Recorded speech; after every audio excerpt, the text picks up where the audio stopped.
Lady B. I was Burning Man's first art curator. Larry hired me in 1999 to start and run the art grant program, which I did for 10 years. So I went to art school and grad school in art and was completely thinking I would be a gallery artist and have that career. And in the 80s, I moved to New York City.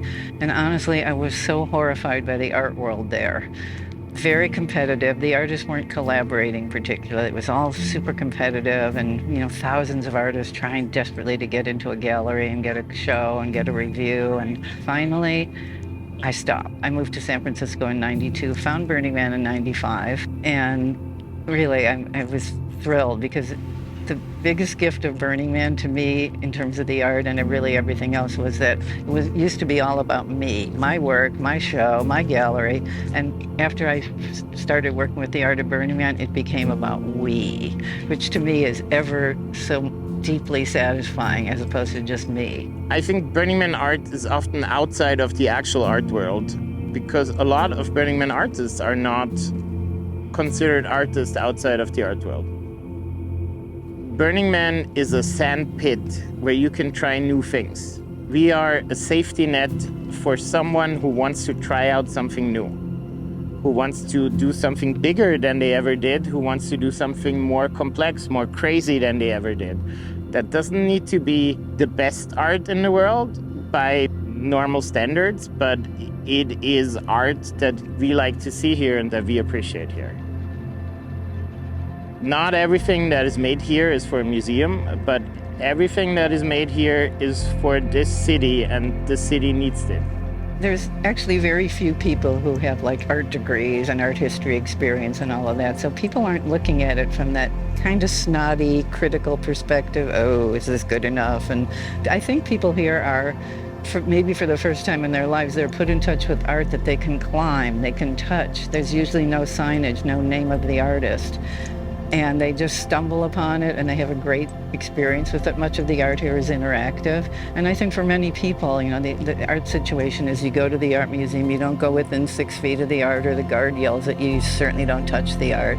Out here, there are none of those rules and you can climb the art and it's a completely different experience. It's one thing to stand and just look at a beautiful piece of art, great, no doubt about it.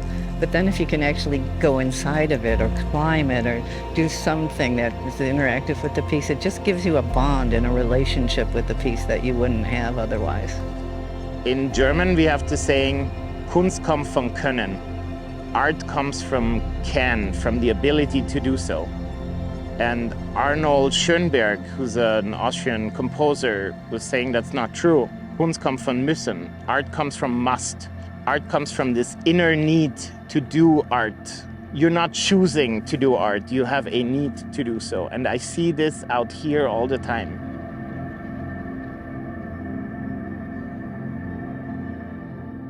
We have a lot of artists who somewhere got the inspiration, probably somewhere in the city, and really needed to go forward and build art.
It's open air and the sky is totally white.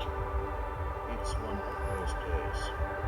Might take a half hour clothes and change later.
Doing art at Burning Man is kind of stupid because you're essentially making a prototype.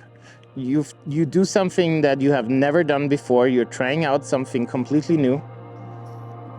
And then you're bringing it to the worst place in the world. You're doing it with only a little money, mostly with volunteers. It's not really a great idea to start with. So it is very stressful for everyone. And I think we are very aware that building art out here is hard on everyone, and that we need to work together and collaborate in order to make this happen. I think that's the beauty of it, that art here is a collaborative process where a lot of people are involved and support each other to bring something new to everyone else. here, nobody hires anyone to work on their crew. Someone decides, they get an idea, well, let's make this. And often they get the idea by coming to Burning Man and seeing the other art, much of which is made by people who have never in their lives made a piece of art. And out here they have permission to build the thing, have an audience of 80,000 people, which is a rarity.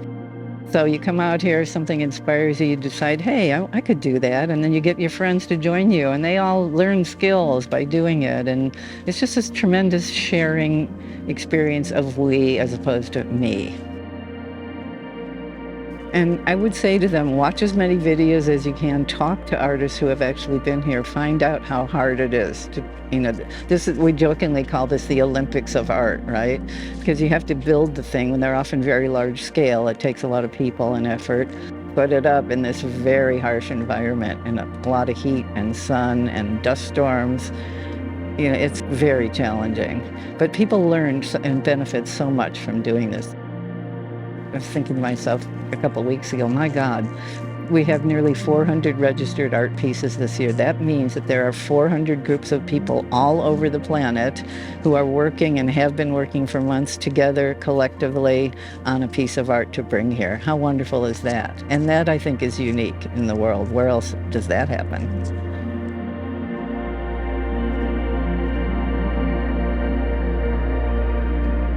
I think art is very heavily influenced by the sustainability goal. We are very proactively trying to decrease the amount of carbon emissions. This is the first year where not only the men, but also the temple are completely solar powered, not just during the event, but also pre-event for the build. We are trying to support artists with solar trailers. We have a volunteer group called RAT, Renewables for Artists, who are also helping artists with solar. We are working proactively in artists reusing different materials. But obviously we are still burning art. The important thing for me is we are incredibly strict when it comes to burning art. The most important thing for us is that it's intentional. We don't let you burn art just for the sake of it. You cannot burn art just because you don't want to carry it back home. We're having a deep conversation with you about why you want to burn this art, why this is happening, and we don't allow every piece to be burned. And to me, this intentionality means, yes, we will have carbon emissions from burning the art, but if we can be intentional, then we might also be able to be intentional in other situations in our life. I can skip more meat because it's important to me to burn art. I can use my car less because I want to burn a temple. I think what we're trying to do is starting this conversation that we are aware of it because we still want to burn the men and we still want to burn the temple. We are trying to be better in other areas. Often people will say, oh, Burning Man, it's a music festival. No, we don't hire bands. We don't have stages. It's an art event. And like I've said, where else on planet Earth can someone who's never made a piece of art build a piece of art with a crew, come out here, put it out, and have 80,000 people look at it? Nowhere. So Burning Man will always be about art.